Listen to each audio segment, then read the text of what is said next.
ओम नमः शिवाय मंडळी. ओम नमः शिवाय मंडळी. जे आपण आत्मकथन दररोज एक भाग टाकतो आणि हा भाग आवडल्याचं हं, कळवणारे आपले नेहमीचे श्रोते आहेत. हं.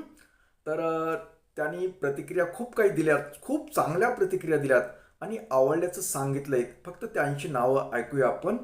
अ, श्री दामाजी कांबळे, वर्षाताई पाटील कोल्हापूरहून, यशोदा साळगावकर, सौभाग्यवती मनीषा पाटील गुजरात, सौभाग्यवती प्रतिभा अनिल महाले, श्री प्रभाकर माने, सौभाग्यवती शिलाताई अविनाश पाटील पुणे येथून, सो सुनीता भरत गोरे, सुरेखा राम बनसोडे, श्री अतुल कोलगुड, श्री मोहन शामराव गाडवे, श्री सुभाष किसन तरसे. तर मंडळी, मी सर्वांचा आभारी आहे. तुम्ही प्रतिक्रिया दिल्याबद्दल खूप खूप धन्यवाद देतो आणि आपला निरोप घेतो. ओम नमः शिवाय नमः. ऐकत रहा माझं आत्मकथन.